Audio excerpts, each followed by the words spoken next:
to Exeter line. Ivy Batten was found dead with multiple head wounds in her isolated bungalow in Chute Bottom near Colleton. She regularly waved. Ivy Batten lived alone at this isolated bungalow, but she had thousands of friends. They were the passengers, drivers and guards on the intercity trains that used the line that ran by the side of her garden. Police were still searching for clues at Miss Batten's bungalow today. Fingerprint experts examined the bedroom window where the burglar broke in.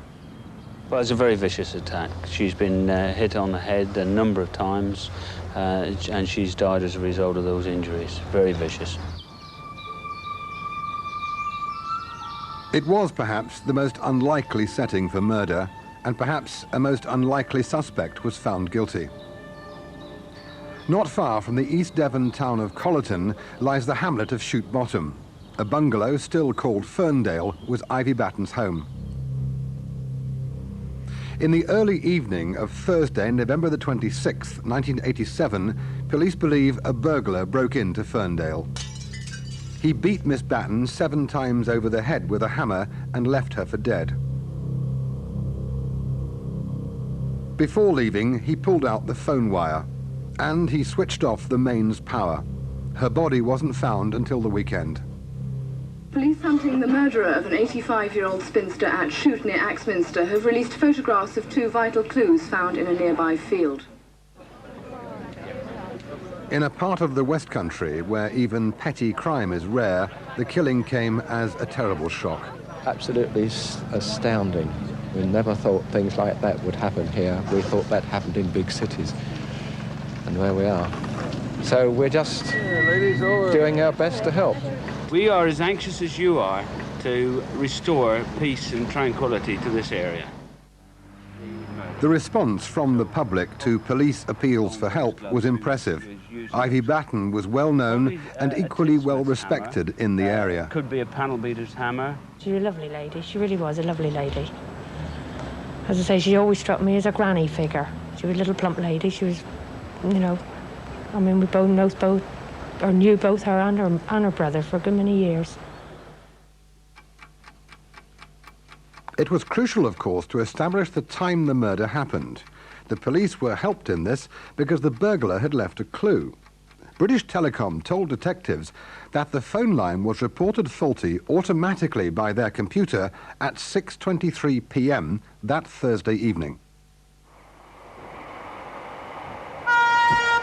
The second clue came from train drivers passing the house. They saw lights on as usual at 4:13, but by 7:40 the house was in darkness. Miss Batten was killed as she was getting ready to go to bed early, or so we thought until now. I remember vividly the difficulty of getting into the room because the poor old lady was up against the door, and I remember vividly us trying to undo the window with a long pole from the crack in the door to undo the catch so that we could get in through the nearest window. I can recall the rest of it very clearly. What was the scene of the crime like? She'd crawled about and had smeared blood about and there was blood smeared on the door and on the wall, and it was really horrific, this poor old lady having been killed like that. Stand by and action. In researching this programme, I teamed up with Just Television, which makes the Channel 4 series Trial and Error. They are specialists in miscarriages of justice. You think we could do that? We can put it in more or less whatever. We've used actors to reconstruct parts of the story you're about to see, and Trial and Error's presenter, David Jessel, conducts most of the interviews. We feel that we're looking for burglars that operate in this area. Local people do operate here, so we haven't ruled out that possibility. But equally, we've had travellers into this East Devon area. It's now early December. As police begin to gather the evidence, the man in charge, Detective Superintendent John Essery, seemed to be looking for a professional burglar, perhaps from far away. In recent months, we've arrested people from Bristol and from the southern counties, and we will look in those areas for this offender. The first break for the police came almost a week after the murder, when a pair of gloves and a hammer were found lying here. These were discovered by 2 farm workers, but this spot is only 2 fields away from Ferndale. It's over there behind me. And yet, one of the biggest murder hunts ever in the West Country had failed to find these vital exhibits for 6 days. Fibres which came from these gloves were found at Ferndale. The same hammer had caused Miss Batten's terrible wounds. 3 days after the body was found, Brian Parsons went to Seaton police station in response to those police appeals on television for help. He had information which he thought might help catch the killer. He said he'd driven past Miss Batten's house and his car had been almost forced off the road by a blue van on that very Thursday evening. From Seaton police station, he spoke by phone to the incident room at Honiton. The clerk at Seaton noticed nothing suspicious. Just normal. He wasn't agitated or anything like that, just perfectly normal. You took his details then. Did you give him anything? Yes, I gave him the telephone number of the incident room at Honiton, as I felt that if he thought of anything else that might be relevant or of help, then he could ring them direct. When you say you gave him the number, can you be more specific? I wrote the number on a piece of scrap paper and gave it to him. What colour was the piece of scrap paper? Yellow, a dark yellow. This is the official record of that visit to Seaton. It's dated December the 1st. 6 weeks were to go by before police followed up the information. Miss Batten was killed after disturbing a burglar who'd broken in while she was watching television. Her bungalow's in a secluded country lane, so could it be that the killer lives locally? Media interest at this stage was still, of course, intense. If the killer was living locally, the horror of what he'd done might by now be showing in his behaviour. Take two. Well, people can help us in various ways. First of all, we want to hear from everybody that was in the scene between Wednesday and Saturday. That's in the scene of the attacked bungalow. We want to hear from anybody that's had anybody call upon them that they haven't been happy with. We want to hear from people that perhaps are noticing amongst friends that there's a change of their attitude. After leaving Seaton police station, Parsons returned to work on a nearby building site. If he had killed a helpless old lady just days before, then his workmates certainly saw no signs of stress or agitation. The news obviously breaking meant that it was the talk of the site that morning, and just discussed it with the rest of us. Nothing out of the ordinary, and just carried on working as normal. He didn't look particularly worried or distracted or anything like that? No, not at all. I was working with him very closely at the time. We were in the same gang, and I would have noticed if he changed, because I've seen him when a girlfriend is finished with him, and he's not very good at all then. But I mean, something like this would have definitely showed, I would have thought. Police, meanwhile, were trying to trace several cars seen near Ferndale on that fatal Thursday. Among them, a Vauxhall Viva like this one. Brian Parsons' car was a Vauxhall Viva. It wasn't white and didn't have a black vinyl roof, but at least it was the same make. He was driving it the very day after his visit to Seaton police station, and in dramatic fashion, he wrote it off.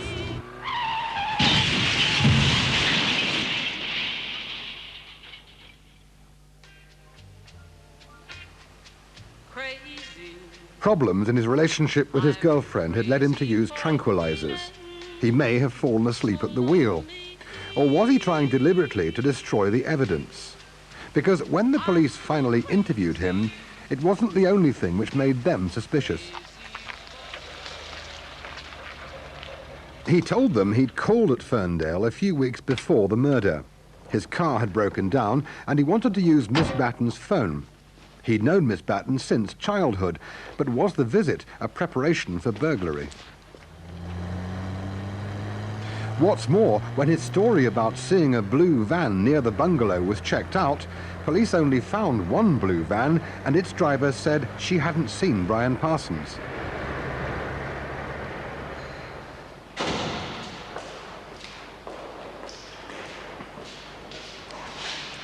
It must have seemed that Parsons was telling lies.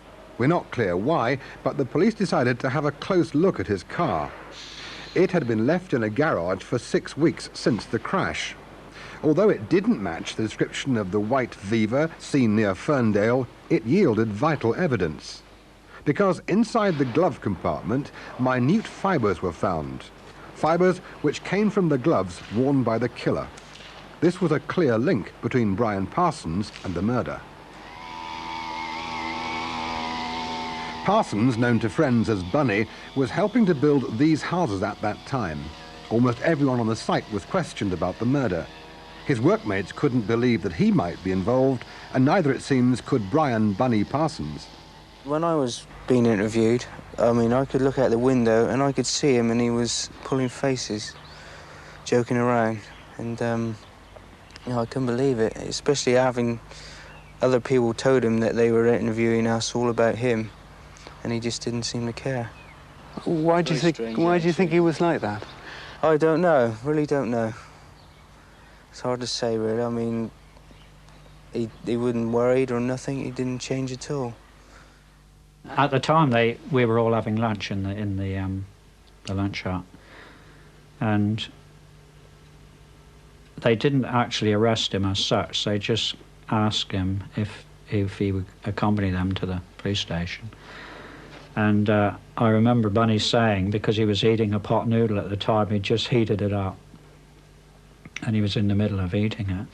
And I can remember him saying, "Can I finish my pot noodle before I go?" And the police sort of, I can't remember whether they said yes or no, but I don't. And one of the men on the site sort of laughed and said, "See you, Bunny." And another one said, "Yeah, see you in 25 years. And I mean, everybody laughed. And even Bunny laughed, you know, because I don't think even then he took it serious that they were actually arresting him for the murder. The fibres found in Parsons' car did not by themselves prove his guilt. The gloves might have belonged to someone else who put them in the glove box. What was needed was evidence to show that Brian Parsons owned and wore the gloves.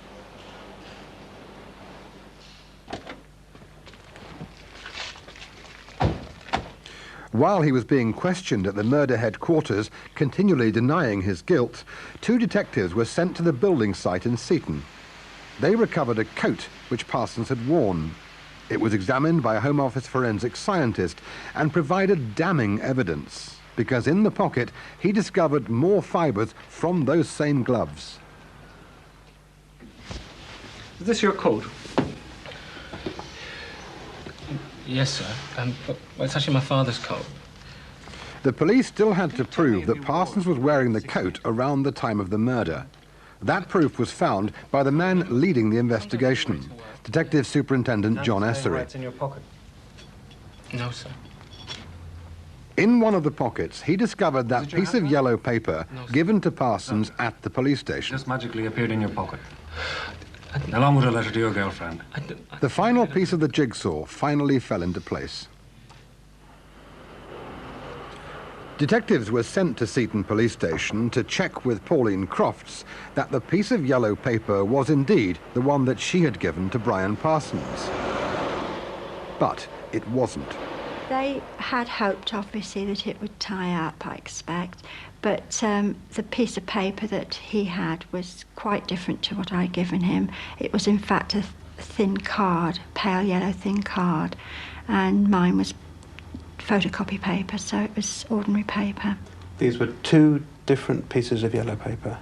Yes, that wasn't the one I gave him. The piece of yellow paper found in the coat pocket turned out to have come from here. At that time, it was the police house in Collerton, Brian Parsons' hometown. Brian Parsons says he didn't come here. But the wife of the local policeman then said he did. But she failed to pick him out later in an identity parade. Nonetheless, her evidence was that her husband was away when Brian Parsons came to call.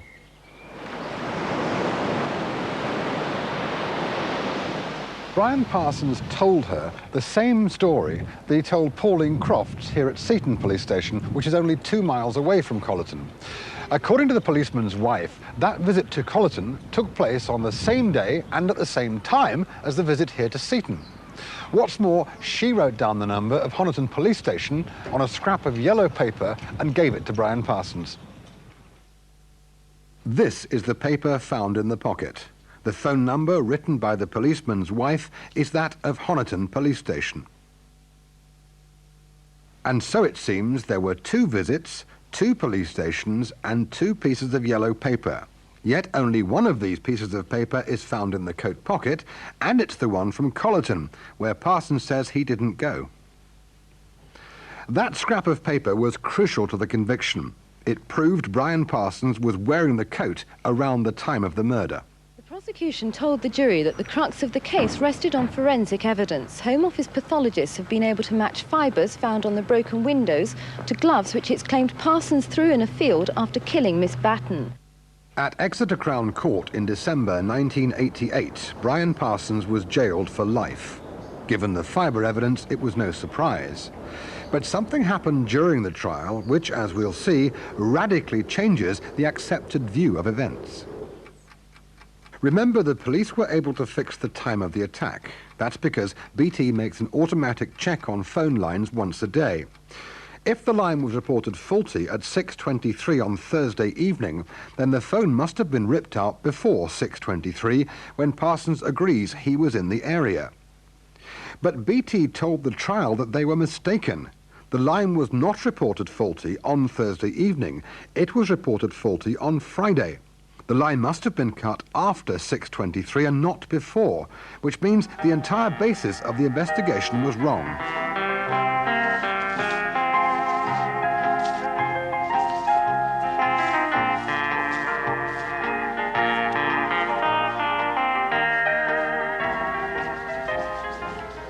No one at the old-time dancing at Colliford Memorial Hall noticed anything unusual about Brian Parsons when he turned up that Thursday evening. He'd come to collect his mother. That Thursday night, everything was perfectly normal. He was only suspected because he told the police that he was near Ferndale around 6:30, a time when the police mistakenly believed the murder happened.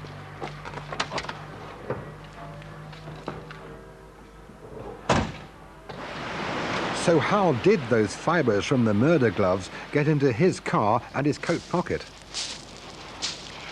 There was quite simple evidence with which the police could have calculated the time at which Ivy Batten was attacked. By sheer chance, her electricity meters had been read on the Wednesday, the very day before police believed the crime happened. Ferndale had a night storage heater running on cheap off-peak electricity. It had its own meter and was charged at night. When the killer cut the power, the meter stopped. 18 units had been used up by the heater. It was possible for the police to do what we did, calculate the time when the power was switched off. One of Britain's most highly qualified forensic engineers examined the evidence for us. For example, we can tell by looking at the photographs of taken at the scene of the crime, the actual meter reading. Now, the meter reading is quoted by the police. It was told by them to the electricity board, and yet they got it wrong. This meter is set to the same reading, and you'll see that the last digit is between a 1 and a 2. Now, they read that as 33131. Point something or other. Well, no, they ignored the decimal places because that's quite common when you measure or take meter readings. But I could look to those more carefully, and the decimal points are actually at 0.25.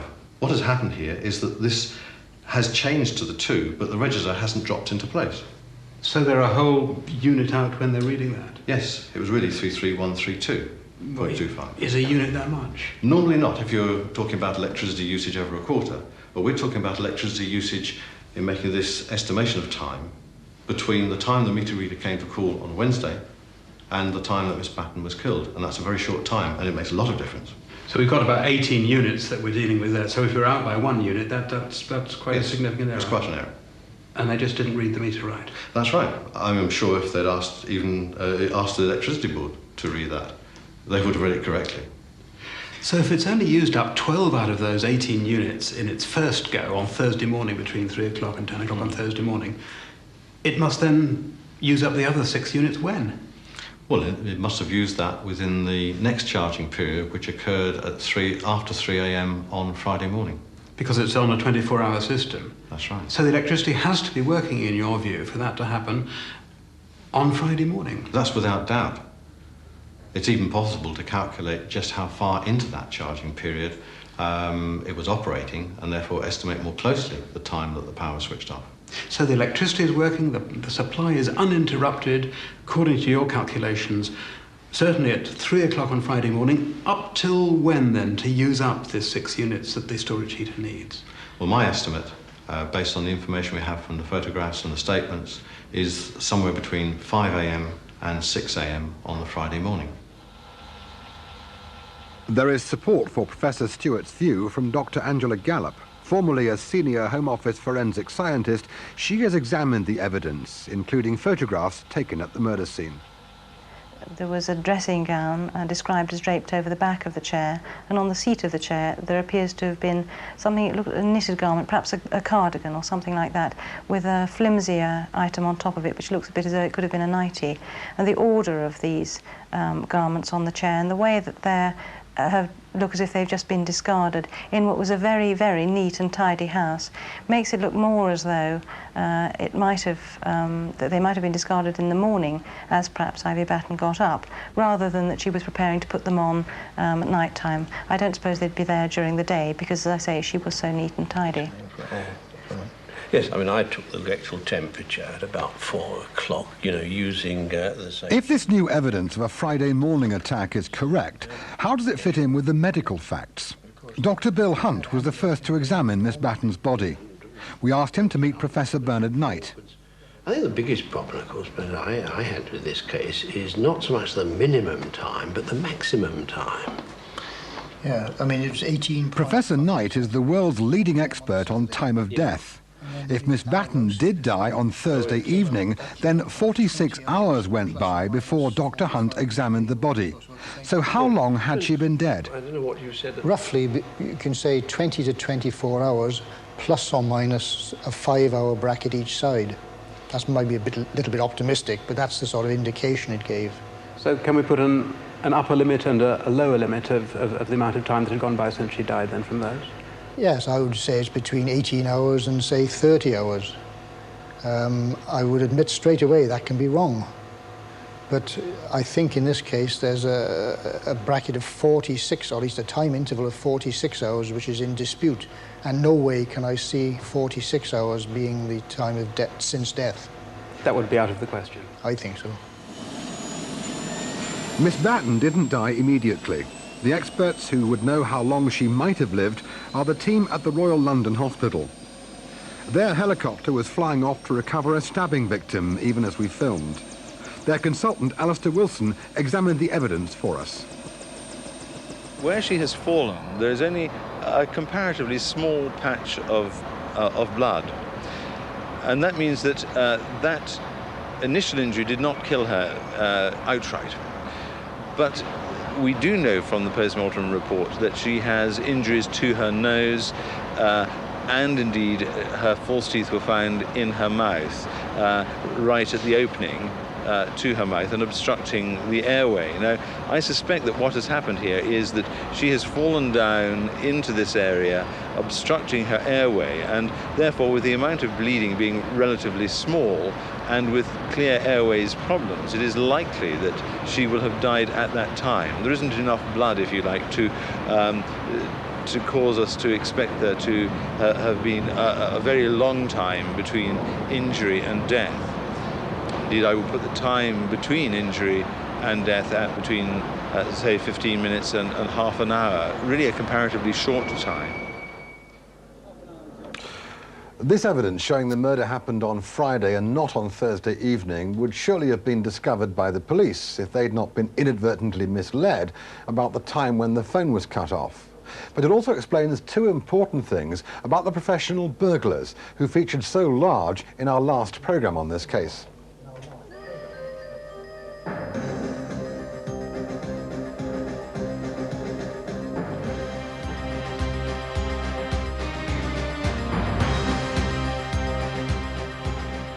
Is the Renault your vehicle?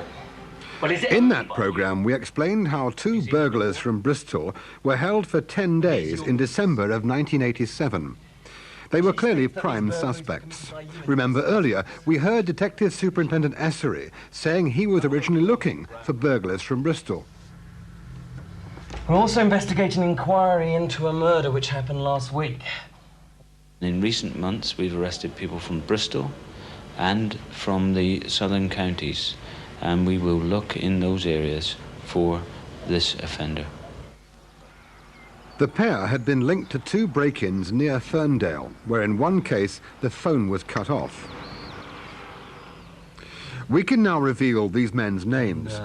What he'll cover for you. Yeah. They are Alan Lewis and Dave Meeker, and both are professional criminals. Meeker is known to be very violent. I don't want to hinder in any way, but I have the right to remain silent and wish to act out those rights in full. Do you want me to sign that? No. I have the right to ask you questions about the offence, and I intend to do that.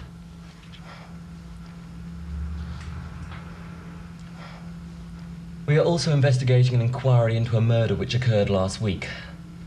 Would you be prepared to make a witness statement as to where you were at that time? Both refused to say where they were on the day the police thought the murder had happened. We explained how both men offered an alibi for the afternoon of Thursday, November the 26th. They said they were visiting a woman friend in hospital in Bristol.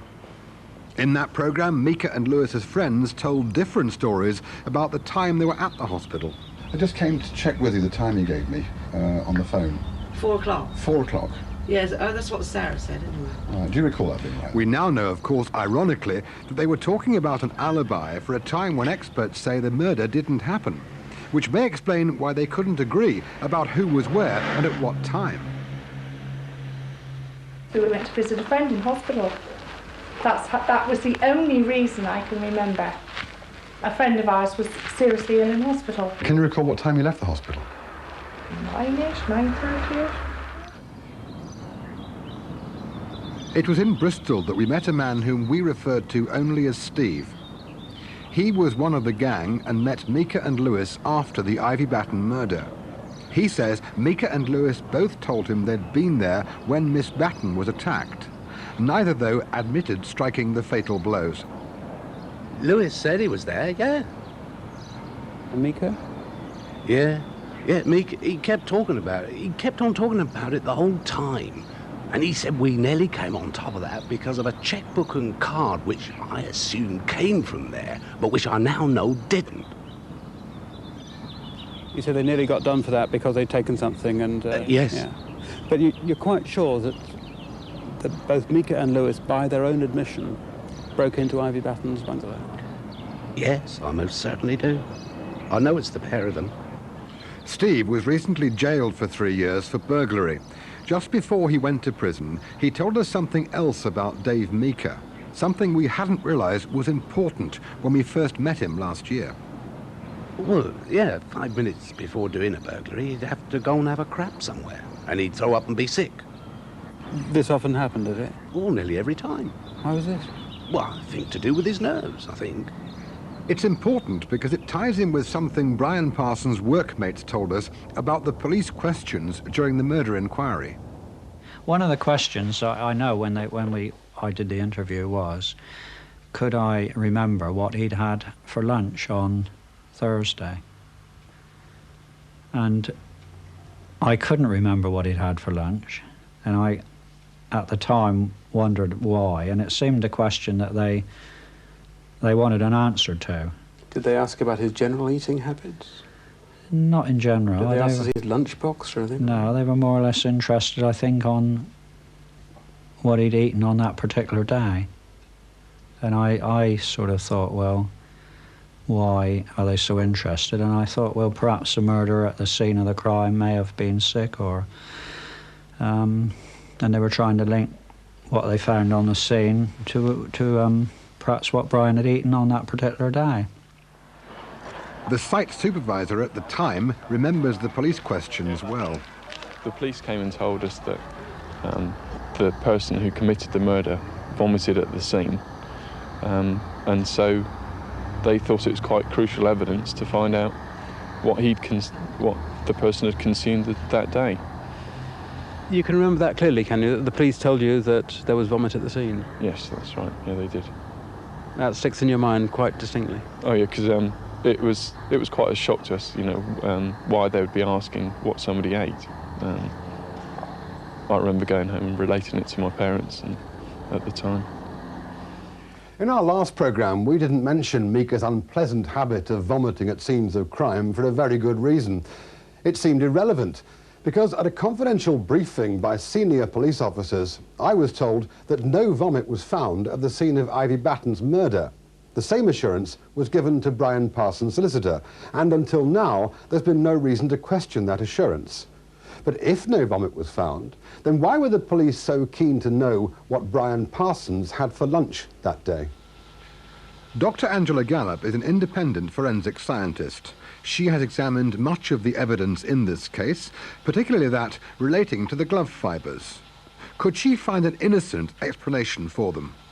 Well, I think because of the nature of the fibres and because of the number of different types, while of course you can't exclude the possibility that there could have been an alternative innocent source, I think the chances are that, you know, it would be most unlikely that one would be able to find one to explain them. What about accidental contamination? We know that the same police officer searched the car as found the gloves and so on. Well, I think there's some opportunity for a few of the fibres perhaps in the glove box, you know, under certain circumstances to have been transferred accidentally, but it wouldn't explain the bulk of the fibres evidence.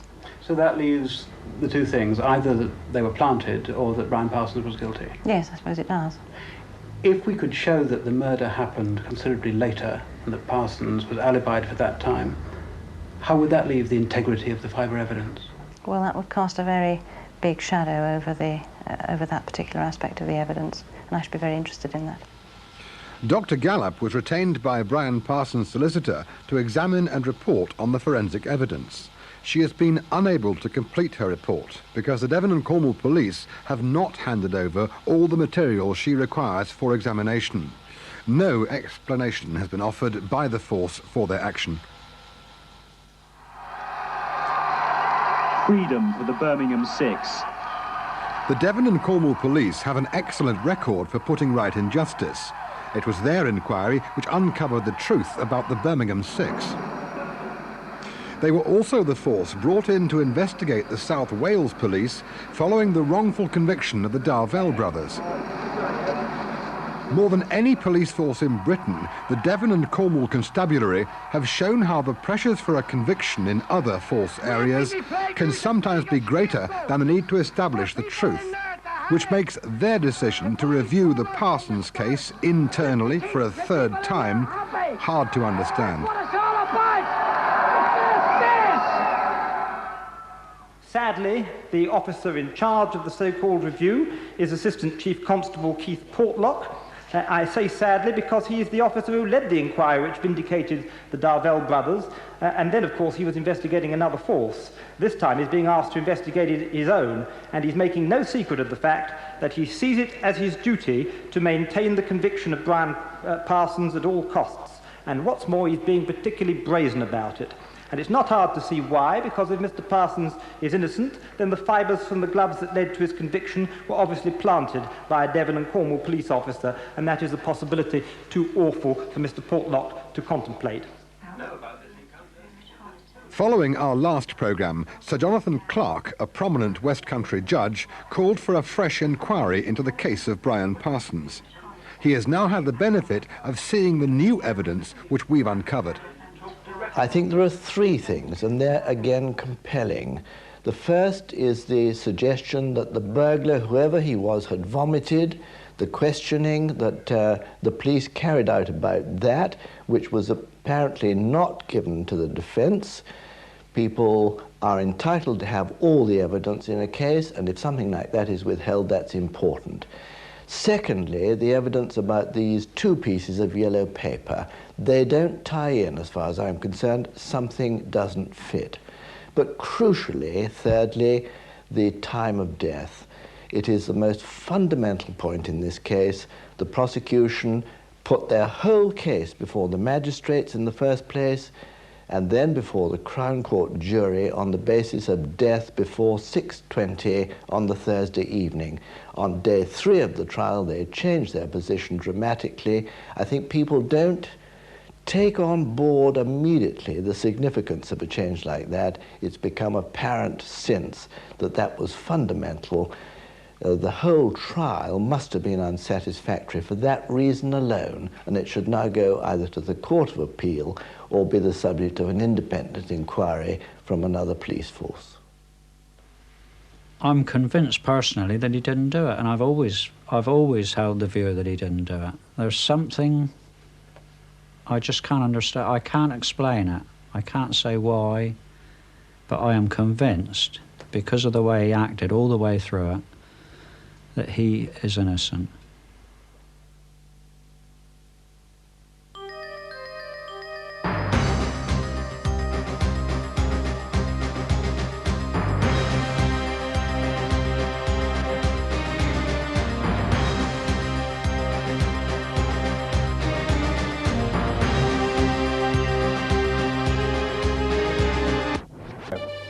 Dirty British coaster with a salt cake smokestack, butting through the channel in the mad March days, with a cargo of tine coal, road rail, pig lead, firewood, ironware, and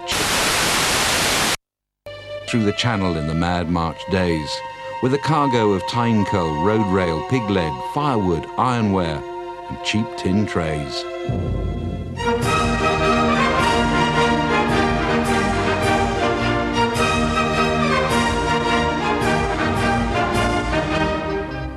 The saltwater tang of the West Country. The crystal blue, sometimes inky black ocean which surrounds us, inveigling its way into the very lifeblood of a region which proudly stands on the shoulders of Drake and Raleigh. A region proudly crewing merchant and military fleets, fishing boat and pleasure cruiser. Hands calloused on tiller and topgallant, faces weathered in 1,000 storms, memories forged from 1,000 battles.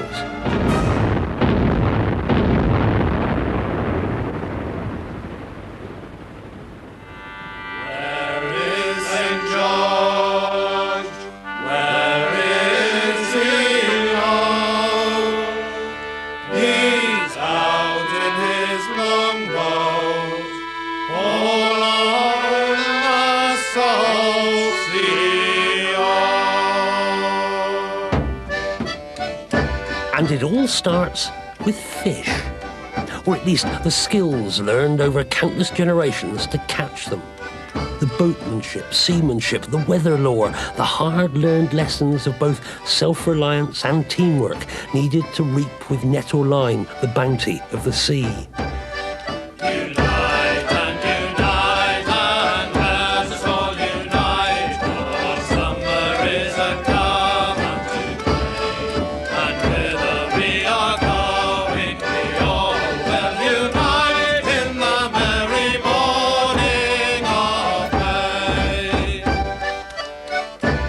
Well, it was just all fishing, really.